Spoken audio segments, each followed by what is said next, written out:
It seems like we've reached the end of Keighley 3, and the more I think about it, I've really come around on it. And hopefully Xbox does a good job sending us off. Still no news on a Nintendo Direct yet. They started with the new Arcane game, which is always a good thing to start on. I wasn't really on board with this game when they showed it off last year, but seeing it in action instead of a CG trailer really turned me around on this game. I'm down for Arcane Midnight Mass. I really like the idea of making tourist traps strongholds, because that could lead to very interesting level design. It was just a very solid trailer. High on Life is weird as shit.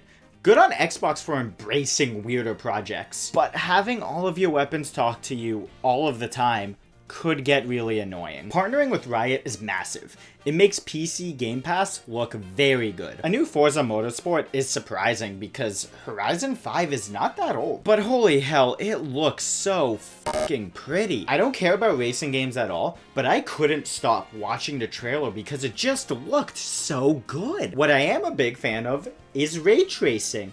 Just like fucking look at it. I won't get this, but I am looking forward to seeing screenshots of it on Twitter. I really wasn't expecting any Activision Blizzard stuff here. Then Overwatch 2 showed up. Early access is in October, and it's going to be free to play. I'm excited to give it a shot when it's out. They got my attention as soon as they showed the Fallout logo, and just as quickly lost it when they said 76. The Pit is a neat DLC in Fallout 3, and it's nice to see that it's coming back. The entire time, I was just thinking about Last Night in Soho because of the song. Hot Wheels crossing over with Horizon 5 is super smart. If you just add the Hot Wheels Unleashed track design into that game, it will be great. Forza fans are eating fine right now. I gotta say, Vin Diesel riding a dinosaur was not on my bingo card for this. I completely forgot this game existed and that he was in it. Scorn is only on my radar because it was a sponsor for like 2 years or so on a podcast I listened to. October is getting pretty stacked. And there's also a lot of horror games coming out. Minecraft Legends is so fucking weird for this series that I'm kind of down for it. An action strategy game? That is so out there, I just want to give it a shot. The Last Case of Benedict Fox looks like it could be a fun puzzle platformer, but I need to see more before I'm truly on board. But I did like what we got for it. If As Dusk Falls has a really good story, I know this game is going to get slept on because of its animation. And I'm going to be one of those people. I really like the art in it, but I'm just not a fan of this animation style. Surprise Diablo 4! I was very checked out of that trailer until they revealed the title. I've never played a Diablo game before. If 3 came out just a few years later, I probably would have picked it up. The series just hasn't released a game when I would have cared to pick one up. Until now. I'm definitely going to play this on Game Pass. Especially after the shit show that is Immortal, this game could be what the community needs. It's just nice that I went into this event not expecting any Blizzard stuff and came out of it with 2 games coming out in the next year. I really hope Xbox fixes Blizzard, man.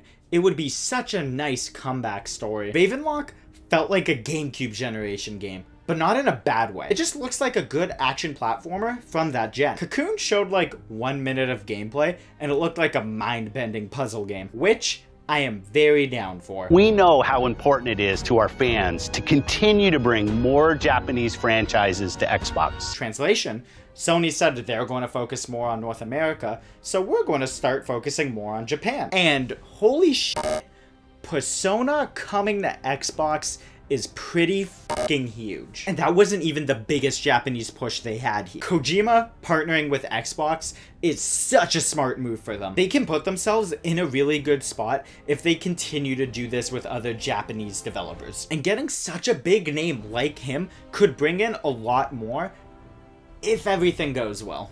Scalebound. Sony seems to be fine with just sticking with Japanese devs that do very well outside of Japan, like Square and Capcom. But what makes Sony's system so good for Japanese games is that they have the Personas of the world alongside the Final Fantasies. Reaching out to those devs is super smart for Xbox, and if those deals pay off, it will hurt Sony. If that game comes out and is very good, it could be the turning point of the generation. Actual Starfield gameplay. I just want Fallout in space.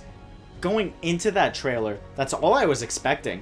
And coming out of it, that appears to be what I'm getting. The character customization looks very deep. For the ship customization, I hope it's as deep and fun as he promised. And isn't that just the issue with every Bethesda game? They've always said the right things. Having them work and be fun is the issue. Much like with Blizzard, I hope Xbox didn't spend billions of dollars on Bethesda just to continue to let them fuck up launches. Over 1,000 planets to explore? Gives me No Man's Sky vibes. And not in a good way. It took that game a decent amount of time to become what Hello Games wanted. Bethesda can't afford that here. But if it works, if it's fun, I think I'm really going to enjoy this game. So far, it seems like the story is exactly what I was hoping for. My favorite thing about space exploration and media is seeing the weird shit that people come up with. We knew about the delay, but 2023 still kind of sucks though. No Halo, outside of Microsoft Flight Sim, does not bode well for Forge. No Fable or Gears kind of makes sense because I'm not expecting those games to come out before June next year. Overall, this was a solid press conference, mostly thanks to all of the games releasing within the next year. It had a surprisingly diverse lineup, and a lot of stuff that I want to check out thanks to Game Pass. I think this is the first press conference where you can really see a lot of the deals that Xbox has made come through. Bethesda and Blizzard had some pretty good showings. Even the deals we just found out about, like with Kojima, are massive. Last year, I think Xbox won E3 because everyone else's press conferences were mid. This year, I'd say they win because they have a strong showing of games that are all coming out within a year. The picture they put up at the end of the show is a very good lineup. Keighley needed more bigger games to win. If the state of play was the same length as this and did a good job keeping its momentum, I feel like they would have been equal. Why am I saying this now? Because I don't know if Nintendo is doing a direct this week, and if they don't, this will be my last video on Keighley 3, and if this is the end, I think I liked it more than last year. I started out way too hard on it.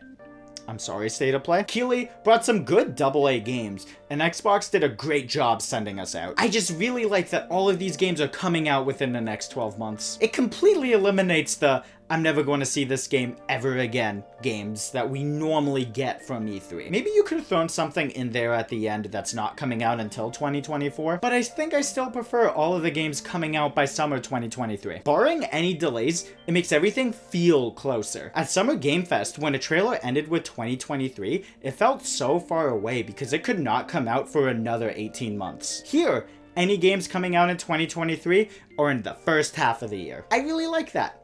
Do it more. 8.5 out of 10 for Xbox, and now we wait for Nintendo. Do you agree? Think I'm an idiot? Comment down below.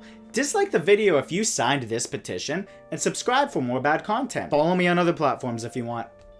Take care, guys.